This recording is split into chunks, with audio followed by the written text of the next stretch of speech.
নমস্কাৰ, মোৰ চেনেল মা আৰু শিশুৰ যতনলৈকে আপোনালোকক সকলোকে স্বাগতম জনাইছোঁ। আজি আমি এটা নতুন বিষয়ৰ ওপৰত আলোচনা কৰিব ওলাইছোঁ। বিষয়টো হৈছে যে নৱজাতকৰ আমি ধ্যান কেনেকৈ ৰাখিম। আমি প্ৰথম কথাটো লক্ষ্য ৰাখিব লাগিব যে যেতিয়ালৈকে নাভি নহৰে তেতিয়ালৈকে আমি গা ধুৱাব নালাগে আৰু নাভিত সদায় শুকান কৰি ৰাখিব লাগে। নাভিত কেতিয়াও তেল, ক্ৰীম বা এনেকুৱা জাতীয় বস্তু কেতিয়াও লগাব নালাগে। যি লগাব ডক্তৰক সুধিহে লগাব, ডক্তৰৰ বিনা অনুমতিত একোৱে নলগাব। আৰু এটা কথা লক্ষ্য ৰাখিব লাগে যে নাভি নহৰালৈকে এইকাৰণে গা ধুব নালাগে। যদি নাভিত পানী লাগে তেতিয়া ইনফেকশ্যন হোৱাৰ মানে 100% চান্স থাকে। সেইকাৰণে আমি নাভিত কেতিয়াও পানী লগাব নালাগে। 2 নম্বৰটো হৈছে আমি জন্ম পোৱাৰ পিছতেই আমি শিশুক গৰম কৰি ৰাখিবৰ কাৰণে চেষ্টা কৰিব লাগে। সেইকাৰণে ঠাণ্ডা দিনত জন্ম পোৱা শিশুকতো ক'বই নালাগে, একদম পূৰা কাপোৰ চাপোৰ, টুপি, মোজা এনেকুৱাকৈ পিন্ধাই পূৰা গৰম কৰি ৰাখিব লাগে শৰীৰটো। আৰু পূৰা চাব লাগে যে ৰুমটোত কেতিয়াও ভিতৰৰ বতাহ চতাহ বা বাহিৰৰ বতাহটো ভিতৰলৈ নাহে, খিৰিকি চিৰিকি জপাই ৰাখিব লাগে। পাৰিলে ৰুমটো গৰম কৰি ৰাখিব লাগে। তেনেকৈ ৰাখক। আৰু লগতে এটা কথা লক্ষ্য ৰাখিব যাতে শিশুটোৱে কেতিয়াও ঠাণ্ডা নাপায়।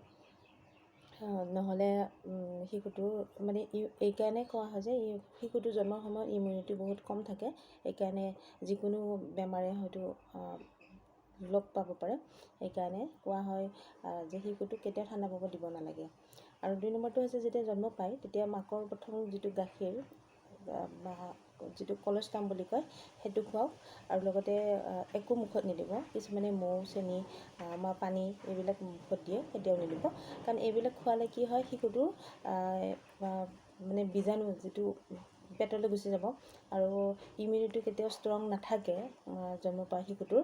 সেইকাৰণে কি কৰে, এইবিলাক বস্তু হজম কৰিব নোৱাৰিব আৰু সেইটো বেমাৰ হৈ যাব পাৰে। সেইকাৰণে আপোনালোকে কি কৰিব যে কেতিয়াও এইবিলাক বস্তু মুখত নিদিব, পাৰিলে মাকৰ গাখীৰে খুৱাওক। আৰু লগতে এটা কথা মনত ৰাখিব যে গাখীৰ খোৱাৰ পিছত 8-10 বাৰ এনেকৈ গাখীৰে খুৱাওক দিনে ৰাতিয়ে। আৰু যেতিয়ালৈকে সি খাব বিচাৰে তেতিয়ালৈকে খুৱাই থাকক। আৰু গাখীৰ খোৱাৰ পিছত কি কৰিব, অকণমান থিয় কৰাই এনেকৈ হাতত এনেকৈ লৈ কান্ধত এনেকৈ লৈ অকণমান থপৰাই দিব পিঠিত। তেতিয়াহ'লে কি হয়, যিখিনি শিশুটোৱে বায়ু সেৱন কৰে গাখীৰৰ লগত সেইখিনি উলিয়াই দিব। নহ'লে সিহঁতে বমি কৰাৰ চান্সটো থাকে।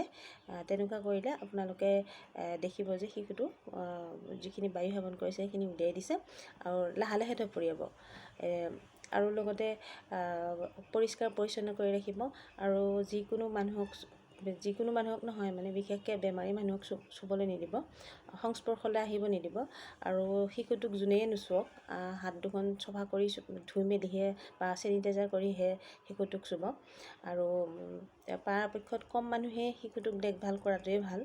1 বা 2জন থাকিব লাগে শিশুটোক দেখভাল কৰাৰ, ইয়াতকৈ বেছি নহয়। আৰু কি কয়, আমি ডাইপাৰ আমি কি কৰিব লাগে, শিশুটোক সদায় ডাইপাৰটো আমি ঠাণ্ডা দিনত ডাইপাৰ পিন্ধালেও পাৰিলে আমি কমকৈ পিন্ধাব লাগে। কাৰণ জন্ম পোৱা শিশুটোৰ স্কিনটো বহুত কোমল থাকে আৰু তাতে ৰেচেছ হোৱাৰ বা ডাকাৰ বা তেনেকুৱা চান্সটো বেছি থাকে। সেইকাৰণে আমি ডাইপাৰ কমকৈ পিন্ধাব লাগে। কাপোৰ অন্য কিবা এনেকৈ ব্যৱহাৰ কৰিব লাগে। আজিকালি কটনৰ নেপি পায় বা ডাইপাৰ পায়, এইবিলাক ব্যৱহাৰ কৰক। পৰাপক্ষত ডাইপাৰ ব্যৱহাৰ নকৰাকৈ চলিব লাগে। আৰু ডাইপাৰ যদি ডাকি দিছে তেতিয়াহ'লে ডক্তৰক সুধি ডাইপাৰ ৰেচেছ ক্ৰীম পোৱা যায় তেনেকৈ লগাব। নহ'লে নাৰিকল তেলটো বহুত উপকাৰী, নাৰিকল তেল লগাব পাৰে।